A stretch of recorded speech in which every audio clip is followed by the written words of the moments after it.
Nag-usap po ngayong gabi sina NBI Director Melvin Matibag at Senate President Alan Peter Cayetano kaugnay ng isyu sa kustodiya ni Senator Bato de la Rosa. At saksi live, si Ian Cruz. Ian?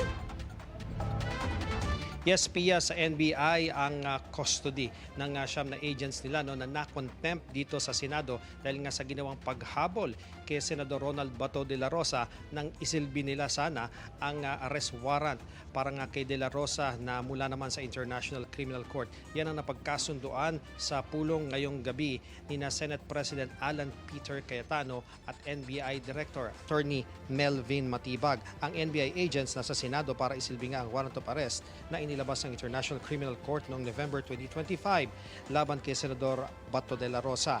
Batid din daw ng NBI na nasa protective custody na ng Senado si Senador Bato at nirerespeto raw nila ito. Ipagbibigay alam daw nila sa DOJ, Philippine Center for Transnational Crime o PCTC at Interpol ang nangyari. Sa live broadcast ni Senador Robin Padilla sa loob ng Senate Lounge ngayong gabi, sinabi nitong handa silang samahan si Senador de la Rosa. Kasama pa nila ang iba pang Duterte Black members na sina Senador Bongo at Senadora Amy Marcos sa lounge. Si Senador Bato naman, sinabing handa niyang harapin ang ICC arrest warrant. Idaan lamang daw ito sa proseso. Kung may warrant daw talaga, dalhin daw sana ito sa local court. At narito, Pia, ang ilan sa kanilang mga pahayag.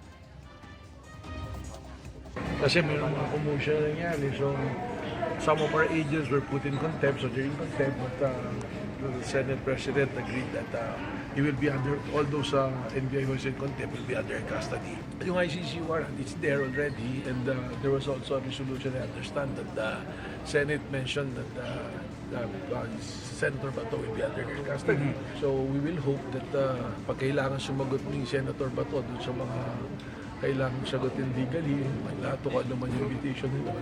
So the Senate will be ready to present Senator Bato. Apparently, iba yung report sa kanila. Kasi yung report sa kanila, yung usaa daw ang gusto rather than ang taga-usaa ng gusto. So we're talking about fact-finding regarding that. So the senators are talking now.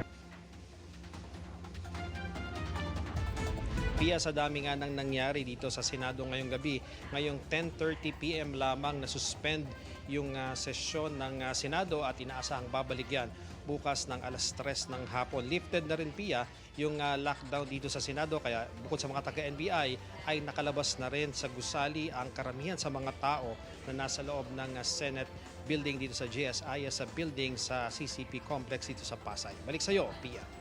Ian, ibig ba sabihin nito dahil nasa ilalim ng protective custody ng Senado si Senator Bato de la Rosa, hindi siya pwedeng umalis ng Senate building? Hanggang ngayon ba ay nandyan pa rin siya sa Senado? Well, Pia, yan ang understanding natin, at ang pagkakaintindi natin, Pia, kanina nga kasi doon sa live ni Senador Robin Padilla, nandun sila sa Senate Lounge at ang sinasabi sa atin, ang ating mga sources ay naroon pa rin sa Senate Lounge na nandiyan lamang, Pia, sa bandang likuran natin dito, paglagpas lamang ng session hall. At inaasahan nga na talagang nandito pa rin ang senador dahil nga marami pang mga pag-uusapan yung ibang mga senador kahit nga natapos na yung kanilang sesyon dito, Pia.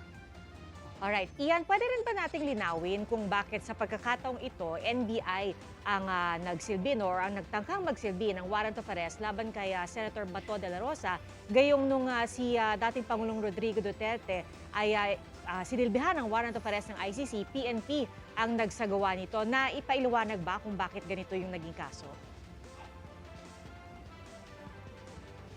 Well, Pia, hindi na yan naipaliwanag ni Attorney Melvin Matibag sapagkat ang mga nasagot niyang punto kanina ay yung patungkol nga dito sa nangyaring komosyon, kung saan magkakaroon ng custody yung kanyang mga tauhan na doon nga sa NBI.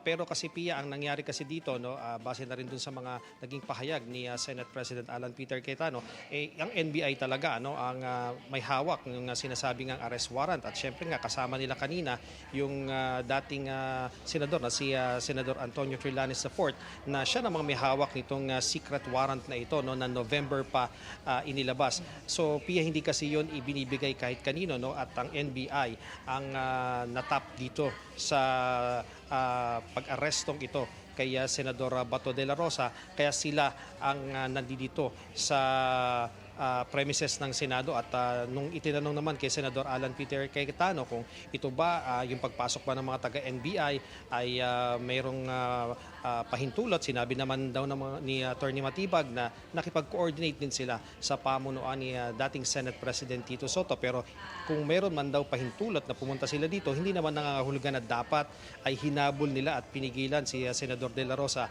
na makapasok doon sa session hall kung saan nga naganap yung pagpapalit ng liderato ng Senado kanina, Pia. Alright, Ian, mahabang inyong araw dyan sa Senado pero mag-aabang kami kung sakali meron pa kayong ibang mga updates sa pagpapatuloy ng saksi. Maraming salamat sa iyo, Ian Cruz.